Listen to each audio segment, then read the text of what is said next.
Bank Rakyat Indonesia Persero Tbk atau emiten berkode saham BBRI berhasil mencatatkan kinerja positif di tahun 2025. Bank plat merah ini telah membukukan laba bersih sebesar Rp57,132 triliun sepanjang tahun 2025.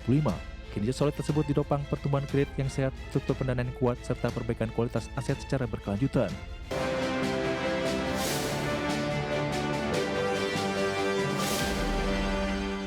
PT Bank Rakyat Indonesia Persero Tbk menutup tahun 2025 dengan kinerja solid di tengah perlambatan ekonomi global. BBRI berhasil membukukan laba bersih Rp57,13 triliun hingga akhir triwulan 4 2025 yang ditopang pertumbuhan kredit, struktur pendanaan yang kuat, serta perbaikan kualitas aset secara berkelanjutan. PT Bank Rakyat Indonesia Persero Tbk atau emiten berkode saham BBRI berhasil mencatatkan kinerja positif di tahun 2025. Bank plat merah ini telah membukukan laba bersih sebesar Rp57,132 triliun sepanjang tahun 2025. Kinerja solid tersebut ditopang pertumbuhan kredit yang sehat, struktur pendanaan yang kuat, serta perbaikan kualitas aset secara berkelanjutan. Capaian tersebut mempertegas peran BRI dalam mendorong pembiayaan produktif dan memperkuat ekonomi kerakyatan. Direktur Utama BRI Heri Gunardi menyampaikan bahwa kondisi makroekonomi domestik yang resilient turut menopang kinerja perseroan. Dari sisi intermediasi, kredit BRI tumbuh 12,3% secara tahunan menjadi Rp1.521 triliun atau melampaui pertumbuhan kredit perbankan nasional. Penyaluran kredit tetap dilakukan secara prudent dengan rasio kredit bermasalah terjaga di level 3,07% dan loan entries menurun menjadi 9,6%. Sementara itu dana pihak ketiga meningkat 7,4% secara tahunan menjadi Rp1.467 triliun yang didorong penguatan dana murah yang mendorong efisiensi biaya dana dengan cost of fund turun ke level 2,9%. Hingga akhir tahun 2025 total aset BRI tumbuh 7,02% secara tahunan menjadi Rp2.135 triliun. Selain itu rasio kecukupan modal atau KAR yang kuat di level 23,52% turut mendukung BRI untuk tetap memberikan porsi dividen yang memadai bagi pemegang saham. Pada saat ini kondisi permodalan BRI sangat memadai ya, sangat kuat gitu. Sebagaimana tadi disampaikan bahwa KAR kita berada di sekitar 23,52%. Angka ini sangat jauh ya, sangat tinggi dibandingkan dengan apa yang dipersyaratkan oleh regulator. Nah, mempertimbangkan kondisi tersebut, sejogjanya kami memiliki ruang untuk memberikan dividen. Manajemen optimis dengan fondasi fundamental yang kokoh, transformasi berkelanjutan, serta dukungan terhadap UMKM dan ekosistem ultramikro, maka BRI mampu menjaga pertumbuhan yang sehat sekaligus memberikan dampak nyata bagi perekonomian nasional.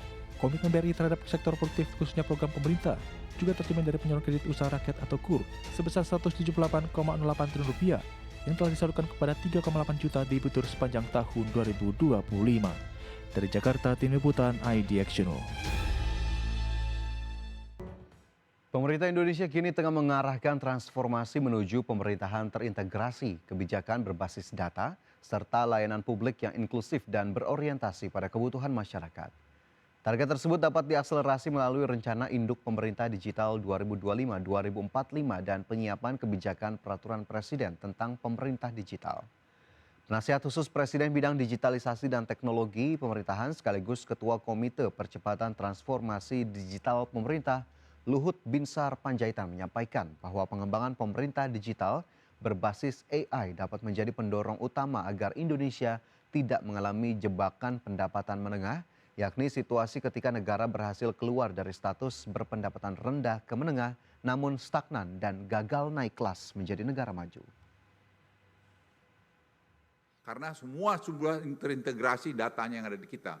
Dan ini saya kira akan membuat kita membuat perencanaan yang lebih tajam, membuat eksekusi yang lebih bagus, yang pada akhirnya memberikan efisiensi kepada negara kita ini. Digitalisasi tapi berbasis AI. Karena AI ini eksponensial betul. Tadi tim juga dengan saya bincang bahwa kalau ini kita lakukan dengan benar, dan sampai hari ini saya lihat benar, ini 8-9% growth harus kita capai pada 2029.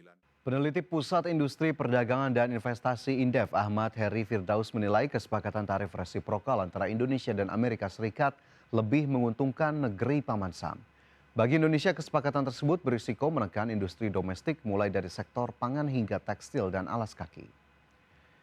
Menurut Heri, struktur tarif dalam kesepakatan tersebut tidak simetris, di mana Indonesia harus menghapus sekitar 99% tarif untuk produk asal Amerika Serikat. Sementara banyak produk ekspor Indonesia dikenakan tarif 19%, yang kabarnya diturunkan menjadi 15% setelah Mahkamah Agung Amerika menganulir keputusan tarif yang dikeluarkan Trump. Kesepakatan ini juga berpotensi menekan daya saing produk ekspor Indonesia di pasar Amerika, di tengah ongkos produksi domestik yang relatif tinggi dibanding negara pesaing seperti Vietnam dan Malaysia. Jika akses pasar terganggu, penyerapan tenaga kerja di sektor padat karya dipastikan akan terkena dampak.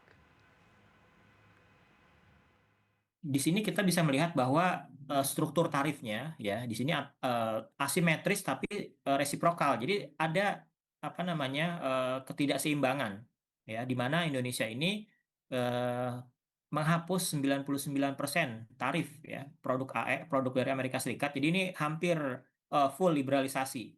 Ya, hampir full liberalisasi. Artinya ya bebas masuk sini ya, dari segi tarif bebas.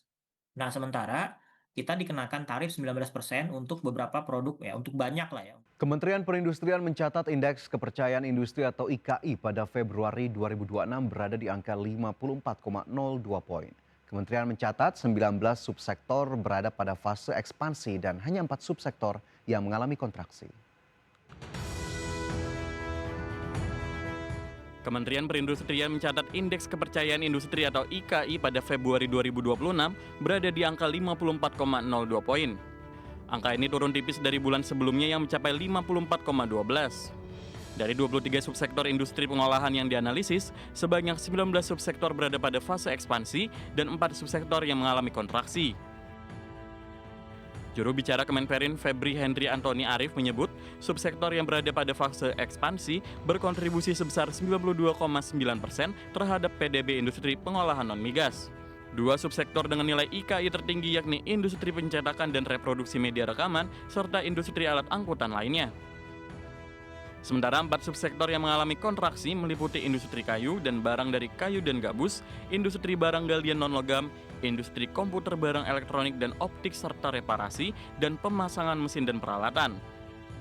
Kenapa IKI pada bulan Februari ini tinggi, ya cukup tinggi dan jauh di atas 50, itu karena 19 subsektor yang PDB-nya besar itu ekspansi. Secara umum, Kemenperin mencatat kondisi usaha pada Februari 2026 masih tergolong baik dengan 77,6% responden menyatakan kegiatan usahanya membaik dan stabil. Bahkan, tingkat optimisme pelaku usaha meningkat menjadi 73,5%, sementara pesimisme turun menjadi 3,9%. Jakarta, Ade Firmansyah, ADX Channel.